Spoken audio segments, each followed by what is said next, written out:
So there are many sides to this job, and in this vlog I want to try and give the story of what it's like to be a cameraman in a high-stress situation. We got reports that there was a fire in the bamboo, and without much thinking I had to head down.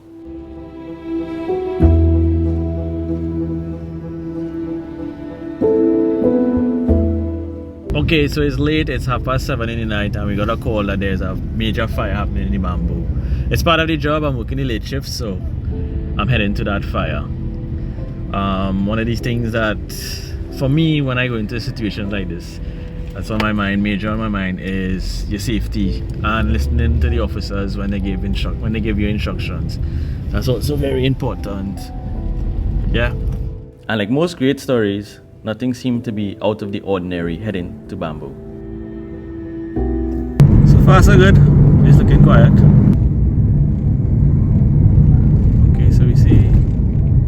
Fire officer. We've seen a fire truck in the distance, so it's good.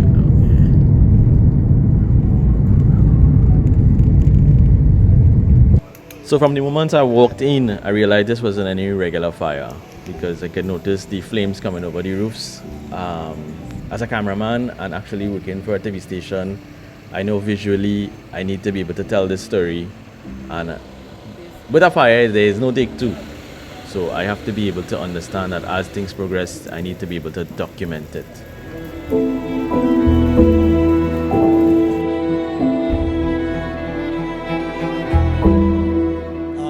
Well, this afternoon I was home and I was alerted to some songs just outside the house, and my daughter herself had said that she realized that something was making noise about 15-20 minutes ago, and when I peered out the window, I saw that the neighbor's business was on fire, and we immediately came down to see how we could assist. But unfortunately, because engines and transmissions and oil kegs were involved, the whole place was already ablaze.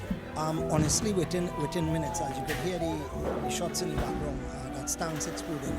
Literally within minutes, you saw the whole place engulfed in flames. Now, this business is owned by my neighbor, a friend of ours, and there are about 7 or 8 other businesses which rent from him, and every single business was burnt to the ground. Now, all these are used car parts dealers, and they have lost every single thing. Sadly, the fire started from the eastern side, and because the wind was downwind towards the west, it blew the fire straight down and sent it straight down to the back. We see the fire officers still trying to fight the fire behind you. I must compliment the fire officers and them. They tried their best, but on many occasions they ran out of water.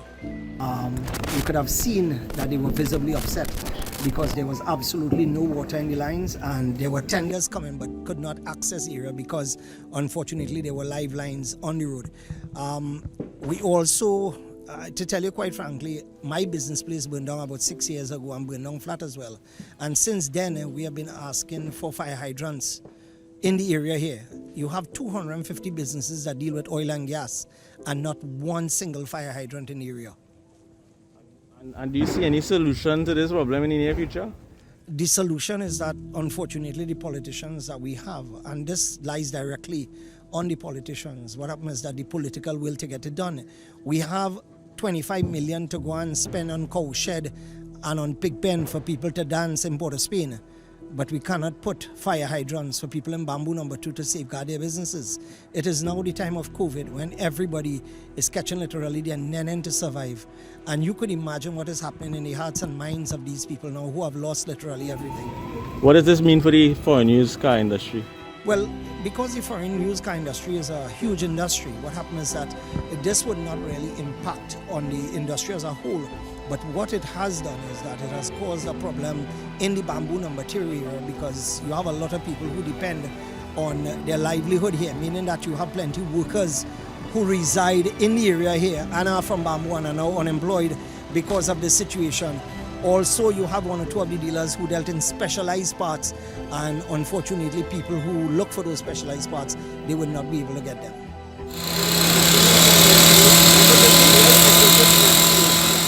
That was my first and last interview for the night, and most people I spoke to wanted to speak to me off camera, but at this point it was just to be able to gather the information and understand logically what happened with a focus on the facts. And without having a reporter with me at the time, I quickly assumed the role of an on-the-ground field reporter. So there was a shift, not from just the visual aspect, but also understanding and being able to compose myself to articulate the information. Things seem to be under control at the moment. One of the main issues that the fire officers were saying was water in the area. On the ground, I noticed a few water trucks coming in and giving the fire officers water. As you can tell in the background right now, currently the fire is under control.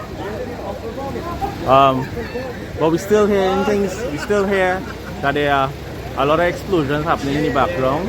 A lot of residents came out tonight. As you can see, I'm here. That was actually a test shot, and I realized it wasn't working, so I had to make a second plan.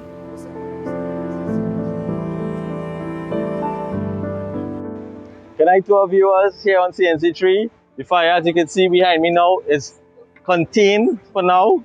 Fire officers in the background are still battling some of the blaze, but it's definitely not like what it was when I now came on site.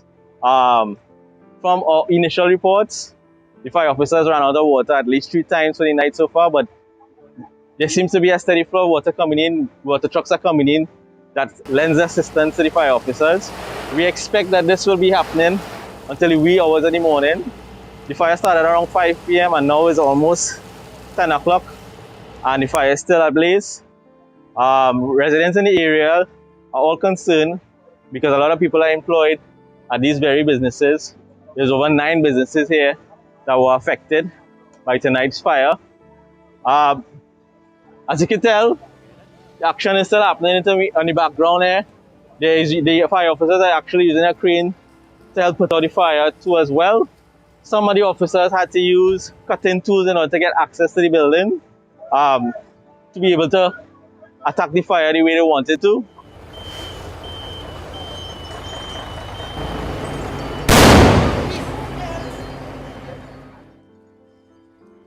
Don't be alarmed, that was actually an explosion that we heard.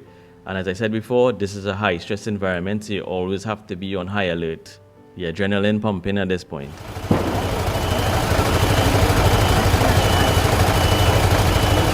It has been a challenge for the officers here because of the lack of water. Some of the residents say that there isn't any fire hydrants in the area, so that's also a problem. But the combustible items that are in the businesses is what is keeping and fueling the fire. Fire officers are still here trying to keep the fire contained. As you can tell in the background, there are a lot of residents that are very concerned. They're concerned for their own safety too as well, because there are homes at the back of these warehouses. And as the night progresses, the concerns of the fire officers will be trying to out that fire with all this combustible liquid and items that are in the warehouses. We will return in the morning time and we'll give you an update then. Michael Ramsing, CNC3 News. And at this point I realized that the fire was going to burn itself out, and the focus was actually saving the homes at the back of the warehouse for the fire officers. So I called it a wrap. So we're at the end of a very long night. Wow. It's been a long time since I've got myself in a situation like that. I had to tap into the reporter skills. Thanks to Otto for messaging me and telling me to do a stand-up. Safety was a major thing going in to this fire. Just gathering my thoughts now. Still have adrenaline, still sweating. Seeing the devastation the fire officers was doing an amazing job. They were working really hard. But from a camera perspective, when you go into something like that, you have to calm down. You have to be very aware of your environment. You have to be able to take the necessary shots that will be able to tell the stories. I hope I do that. Stay tuned to the vlog. Thanks for watching here on Mike on the Mic. Long night. Take care.